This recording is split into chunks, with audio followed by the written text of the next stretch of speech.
Apocalipsis capítulo 1, versículo 9.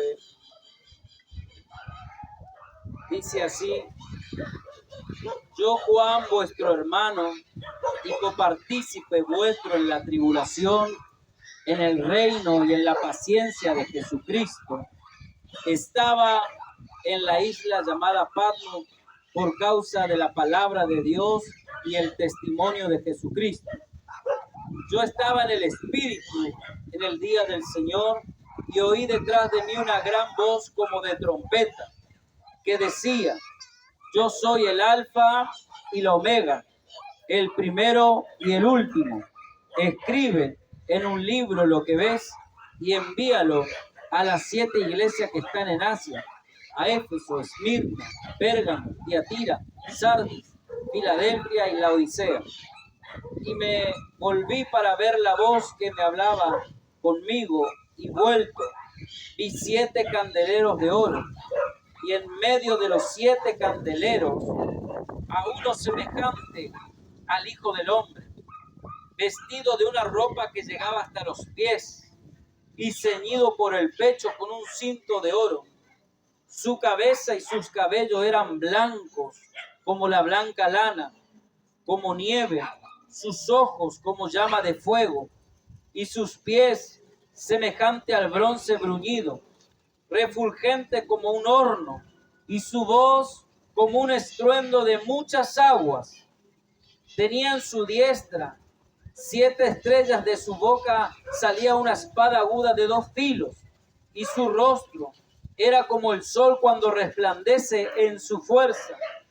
Cuando le vi, caí como muerto a sus pies, y él puso su diestra sobre mí diciéndome: no temas, yo soy el primero y el último, y el que vivo, y estuve muerto, mas he aquí que vivo por los siglos de los siglos. Amén.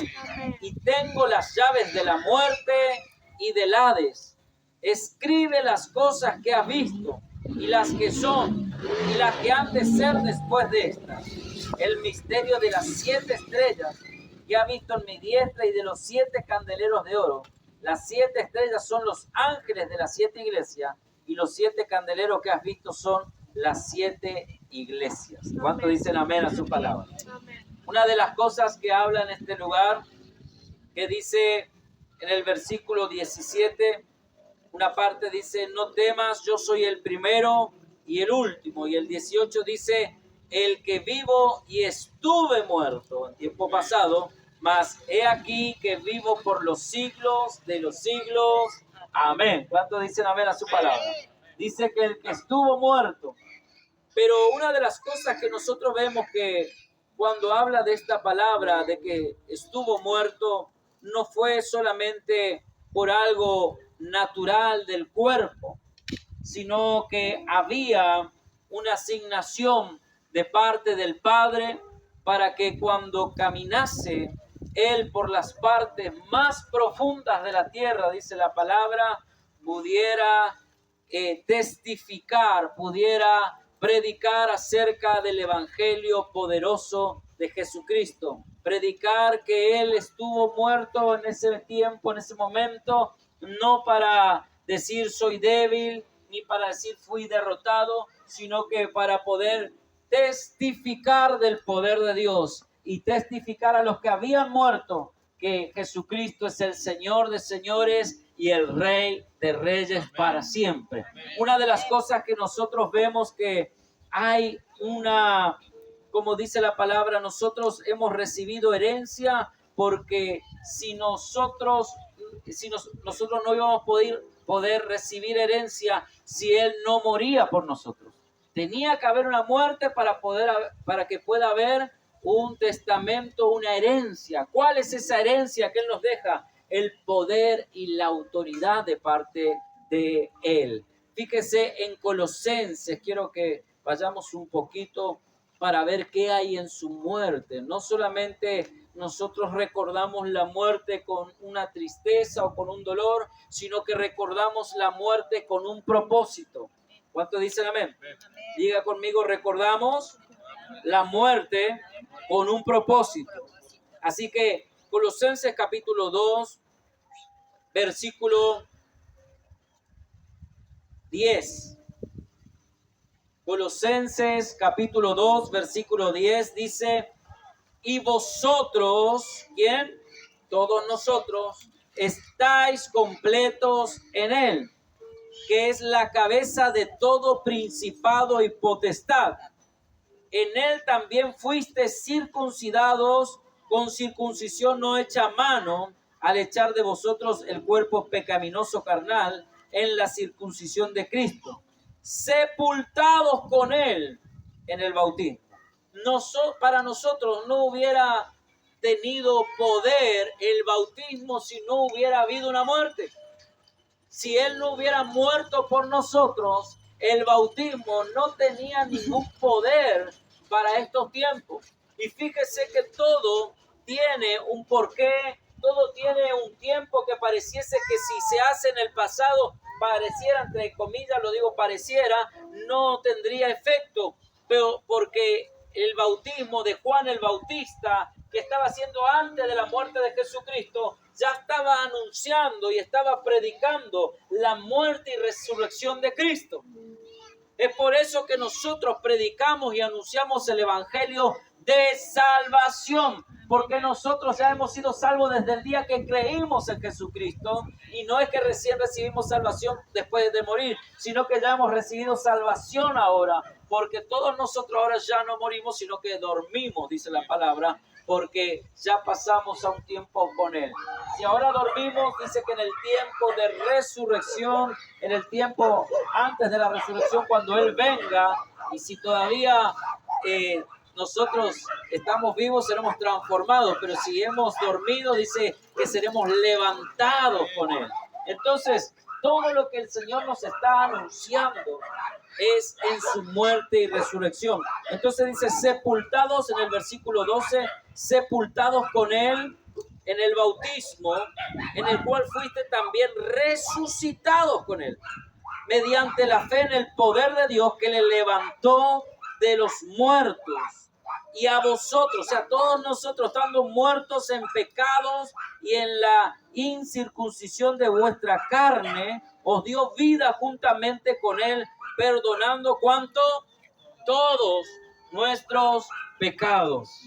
Fíjese el poder, y de esto le hablaba un poquito hoy, cuando hablaba de pasar por alto. Cuando Jesús pasó por alto, el ángel de la muerte dice que pasó por alto la muerte que tenía que venir sobre los primogénitos de Israel. Ese que pasó por alto dice que no mirando nuestros pecados y siendo justificados por la sangre. ¡Qué tremendo! Si nosotros tuviéramos que ser salvos por nuestros propios méritos, si tuviéramos que ser salvos por nuestros comportamientos, imagínense que Dios es omnisciente, sabe todo aún nuestros pensamientos. O sea, si nosotros decimos, no, yo no tengo pecado, todos hemos pecado, dice la palabra. O sea, no podemos ser salvos por nuestras propias fuerzas, por nuestras obras, no podemos ser salvos. Tenemos, diga conmigo, tengo que ser justificado por medio de la sangre. La sangre del Cordero de Dios nos justificó de todo el pecado del mundo.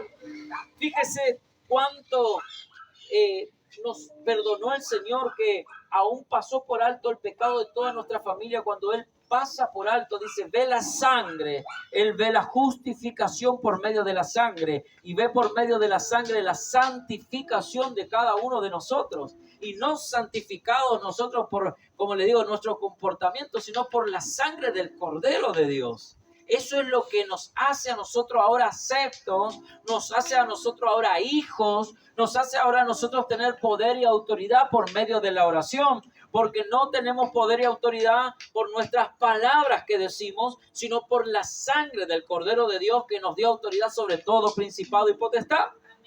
Ahora cuando oro, no tengo que orar yo con mi pensamiento de que yo voy a derribar, sino que la sangre del Cordero de Dios hará el efecto poderoso de todo lo que estamos orando. Es por medio del poder de la sangre del Cordero de Dios que vamos a conseguir un resultado, una respuesta a todo aquello que tenemos una incógnita, una pregunta. Yo puedo y quiero animarte a que puedas orar creyendo en la sangre del Cordero de Dios, en el poder poderoso que tiene esa sangre que fue vertida en la cruz del Calvario. Y Colosenses dice aquí, hay un poquito más adelante, dice en el versículo 14, anulando el acta de los decretos que había contra nosotros, que nos era contraria, quitándola de en medio y clavándola en la cruz. ¿Cuánto dicen amén? Amén.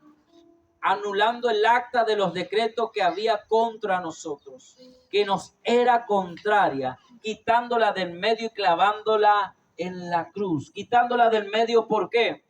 Del medio de lo que es nuestra comunión con Dios. Usted cuando ora, Dios le está escuchando. Pero debe creer usted para que todo su ser comienza a entrar en una fe intangible, una fe tangible una fe tangible donde pueda tocar el poder de Dios. Cuando oramos tenemos que creer de lo que estamos orando. Muchas veces oramos, pero por las dudas, si llega como a quien que juega un sorteo y si sale, sale, y si no sale, bueno, será la próxima. No, no tiene que ser de esa manera. La oración tiene que ser con una fe de que mi oración, tu oración está siendo escuchada por el Padre. Y esa oración está pasando el primer cielo, el segundo cielo y llegando al tercer cielo, donde está nuestro Señor sentado en el trono de justicia. Porque hay 3 cielos que tiene que pasar nuestra oración. El primero es el que vemos. El segundo es donde habitan todos los principados, potestades y gobernadores de la legión celeste. Y el tercer cielo es donde habita el Padre, Dios eterno, nuestro Señor Jesucristo.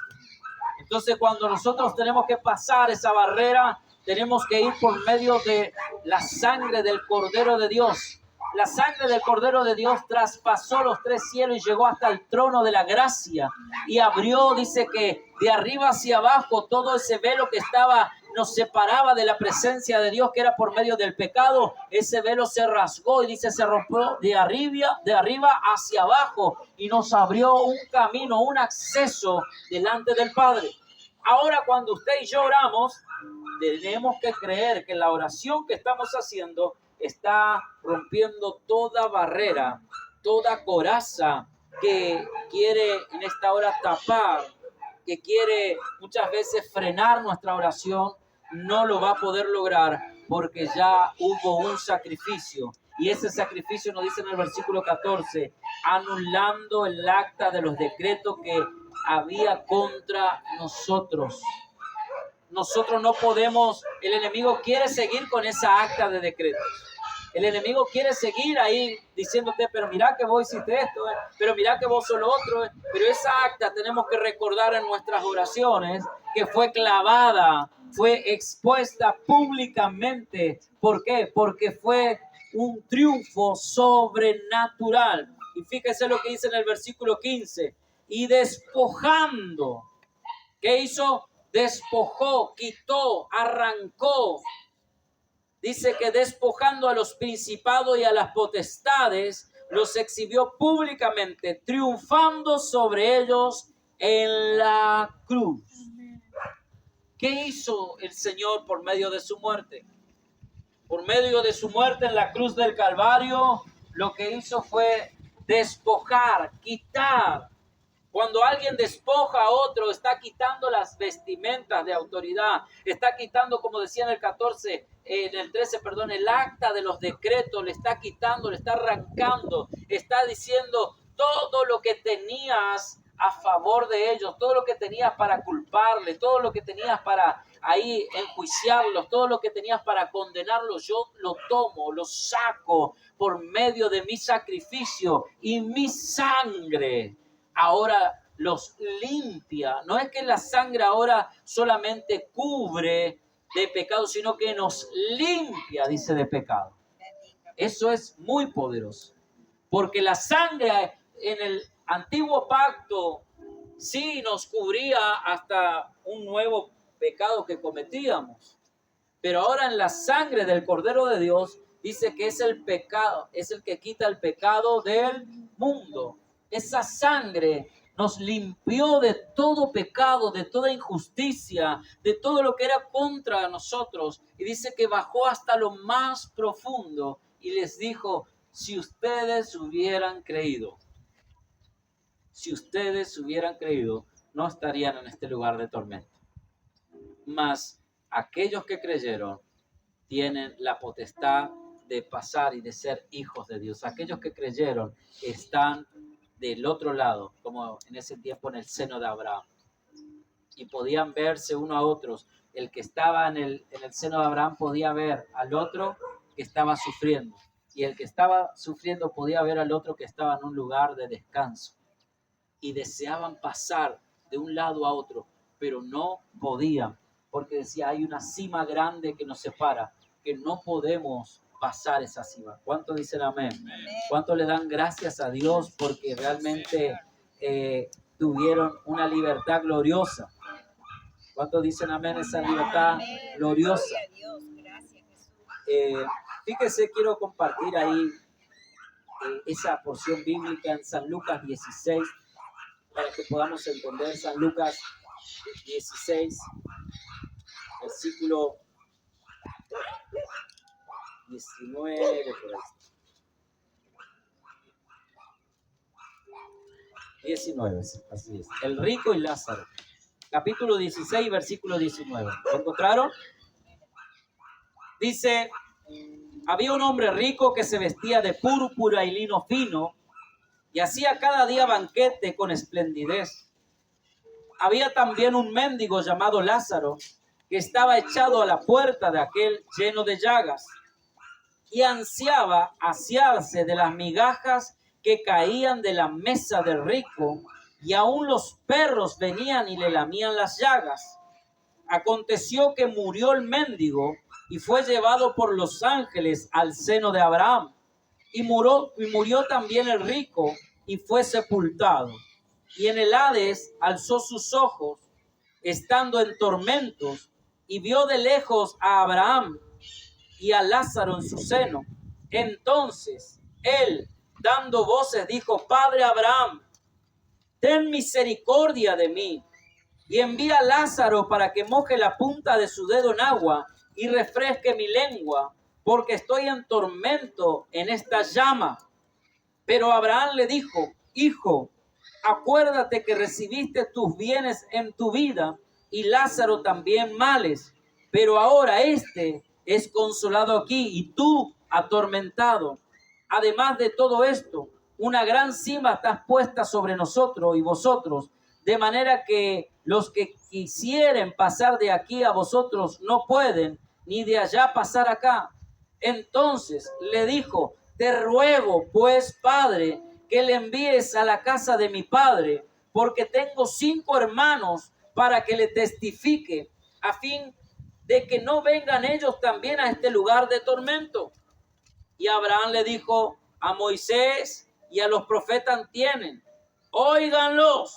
Él entonces dijo, no, padre Abraham, pero si alguno fuere de ellos de entre los muertos, se arrepentirán. Mas Abraham le dijo, si no oyen a Moisés y a los profetas, tampoco se persuadirán, aunque alguno se levante de los muertos. Qué tremendo, ¿eh? Qué tremenda palabra. Póngase a pensar que este hombre en vida no le daba importancia a las cosas eternas. Le daba importancia a todo lo que era tangible, a todo lo que podía ver, tocar. Y dice que se vestía de púrpura, tenía ahí a Lázaro, un hombre, no es el Lázaro hermano de María y de Marta, es un Lázaro aparte, es un Lázaro del Antiguo Testamento. Y Lázaro dice que este hombre lleno de llagas estaba ahí en ese lugar postrado y era visto por este hombre. Pero este hombre no le daba importancia a nada, incluso dice que deseaba comer de la miga que caía de la mesa. Imagínense el hambre que tenía este hombre y no era saciado. A pesar de que este hombre tenía muchos, no había en su corazón misericordia por ese hombre. Ahora, cuando muere este hombre y va al lugar de tormento en medio de llamas, dice que estaba en gran manera seca su lengua y deseaba que Lázaro, aún lleno de llagas, mojara su dedo en agua y le pusiera en su lengua. ¿Cuánto tormento estaba pasando este hombre? Y le dice, Abraham, ya tuviste tu oportunidad y no pudiste. Y le dice este hombre, pero entonces envía a alguien de aquí, de este lugar, o de donde vos estás, envía a alguien para que le predique a mis hermanos. Tengo 5 hermanos. Decirle que no vengan acá donde yo estoy, en este lugar de tormento.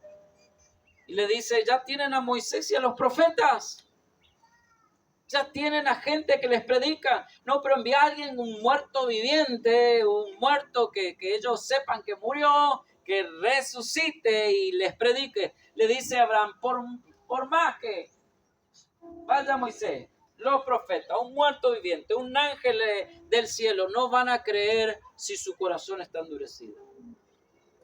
Quiero decirte que nosotros que tenemos tiempo de poder predicarle a nuestros hermanos y hermanas, a nuestra familia, que hagamos memoria de esta palabra y que no dejemos, no cesemos con la desesperación y la urgencia con la que lo decía este hombre rico, de predicar a nuestra familia y que no se pierdan, de predicar a nuestros vecinos que no se pierdan, porque cuando veamos la realidad después de esta tierra, cuando veamos la verdadera realidad de las cosas, nosotros diremos, ¿por qué no invertí un poco más de tiempo?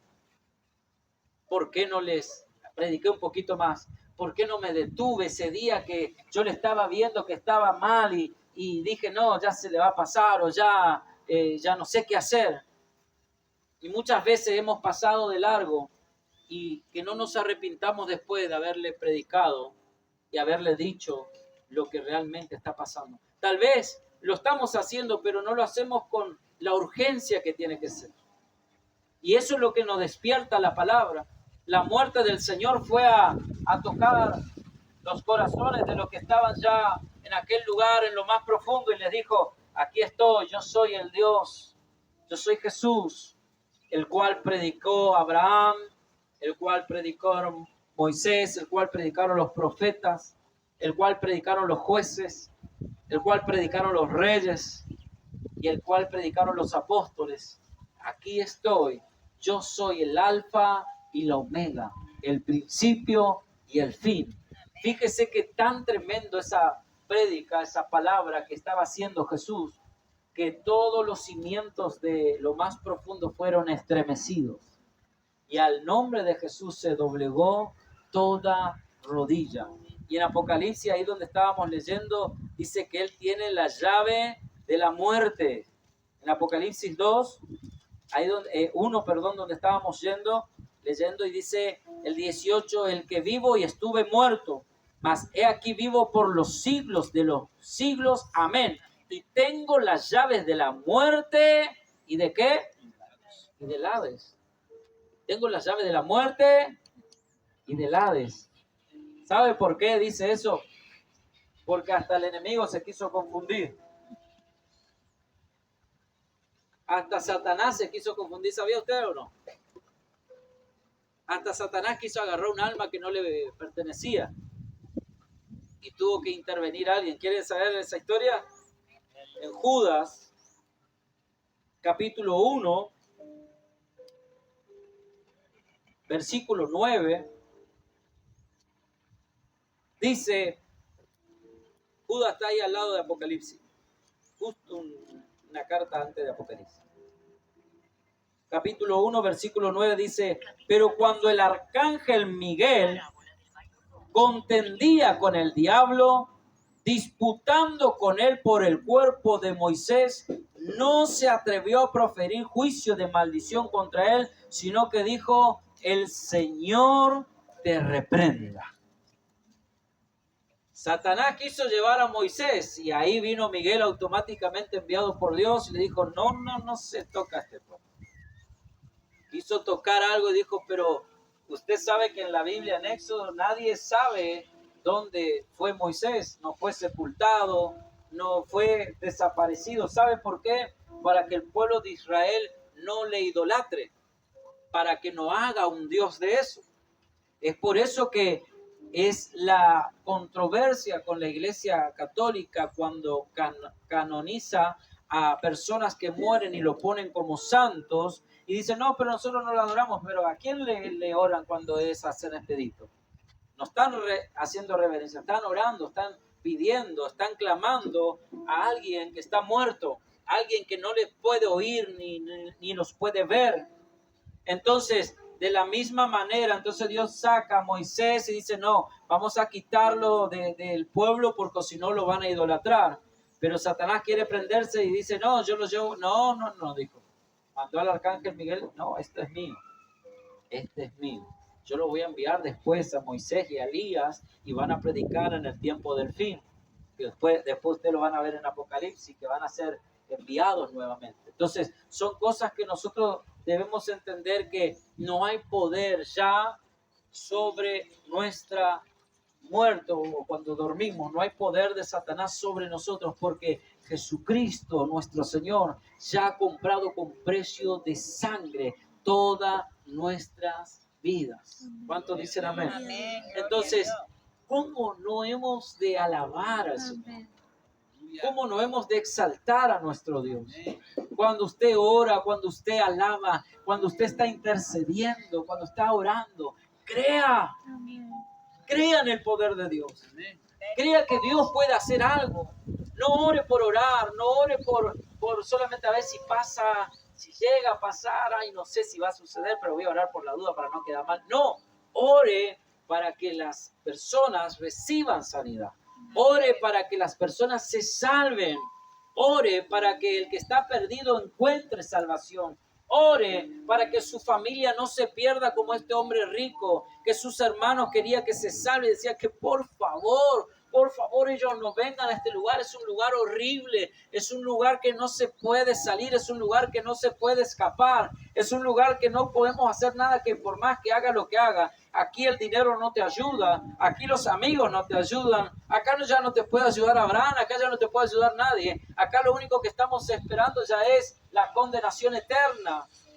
Pero eso yo quiero que usted pueda hacer hoy un poco de memoria, que la muerte del Señor fue para que la gente se salve, fue para que tu hijo, tu hija, tu hermano, tu hermana, tu tío, tu tía, tu abuela, tu vecino, se salve y que no se pierda y que prediquemos, como dice la palabra, en tiempo y fuera de tiempo, que podamos este evangelio, predicarlo del Señor y que nosotros no cesemos de predicar porque vamos a tener recompensa. ¿Cuántos quieren tener recompensa? Por eso en esta hora, cuando oímos esta palabra, que pueda hacer un efecto en nuestro corazón y decir, no voy a dejar pasar de largo, no voy a dejar pasar por alto las advertencias que Dios me está haciendo. No voy a dejar pasar esta oportunidad, pero tengo muchas cosas por hacer. Capaz que el otro fin de semana recién le predique a mi hermano, a mi hermana, a mi tío, a mi tía. No, que sea cuanto antes porque no sabemos nosotros las cosas que pueden suceder en la tierra. No tenemos en nuestras manos, ni nadie tiene en sus manos el poder de vivir más de lo que Dios ya dijo que vamos a vivir. Nosotros no sabemos cuánto tiempo de vida tenemos, pero lo que sí sabemos es que cuando durmamos, cuando nos vayamos de aquí, tenemos una herencia eterna. Y que vayamos confiados y satisfechos de que hemos predicado a todos lo que queríamos aún que se salven. Que no nos queda ahí en el corazón esa decir, ay, no llegué a predicarle, ay, no llegué a testificarle, ay, no llegué a poder decirle a esta persona. Y yo justo sentía en mi corazón hablarle, sentía en mi corazón decirle a esta persona esto, sentía en mi corazón decirle lo otro, y no pude, no llegué y ya pasó esto, pasó lo otro. No, hermanos, que podamos llegar a tiempo. que podamos llegar a tiempo y decirle las cosas, pero se va a ofender, no importa. Justo predicamos el jueves que pasó acerca del arrepentimiento. La tristeza que nosotros provocamos cuando decimos la palabra de Dios, la palabra de verdad, es una tristeza que dice en 2 Corintios que es una tristeza que produce arrepentimiento. No es una tristeza de muerte, no es una tristeza de amargura, de llorar y llorar sin saber, sin tener sentido. No es una tristeza que provoca arrepentimiento y convencimiento de pecado y poder arrepentirse y convertirse al Señor. Muchas veces nosotros vamos a ver en la palabra y dice, y se arrepintieron y se convirtieron. En la primera predicación de Pedro en los Hechos, habla de que él predicó y dice que se compungían los corazones de las personas. ¿Qué significa compungir? Entristecer en gran manera, abatirse. Y dice que al compungirse, ellos se entristecieron de tal manera que le dijeron a Pedro, ¿qué haremos entonces? Porque él le predicó el Evangelio de Jesucristo. Y ellos dijeron, ¿qué haremos entonces? ¿Qué podemos hacer para poder revertir eso que hemos hecho? Y dijo, arrepiéntanse y conviértanse todos al Señor Jesucristo. Y esa misma tarde se arrepintieron más de 3,000 hombres para la presencia del Señor. Fíjese lo que provoca muchas veces el predicar intencionalmente.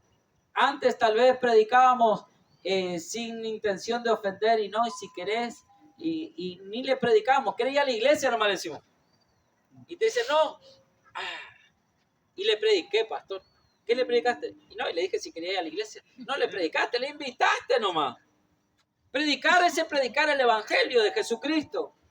Pero nosotros decimos, pero no, por ahí es como algo muy religioso. Si yo predico, más vale le invito así, que ni sabe a dónde va a ir. Vamos, te invito a una fiesta y le traen y no sabe ni a dónde llegó. No, prediquen el Evangelio de Jesucristo. Prediquen del Señor. No traten de hermosear todo para que le caiga bien. Tiene que predicarse el Evangelio de Jesucristo, porque tal vez no lo va a recibir con alegría, tal vez lo va a recibir con tristeza, pero la tristeza que provoque en esa persona va a provocar un arrepentimiento, va a provocar el convertirse al Evangelio de Jesucristo y salvarse del pecado, salvarse de la condenación, salvarse del infierno. Pero nosotros le queremos arreglar con flores. No, nosotros tenemos que predicar el Evangelio de Jesucristo. Y la gente será convencida por Jesucristo, por el Espíritu Santo que los va a convencer. Nosotros solamente somos voceros de este Evangelio poderoso. Y el Espíritu Santo va a ser quien va a convencer a las personas. Entonces no nos cansemos de predicar en tiempo y fuera de tiempo su palabra. ¿Cuántos dicen amén? Amén. Yo le invito a ponerse de pie en esta tarde.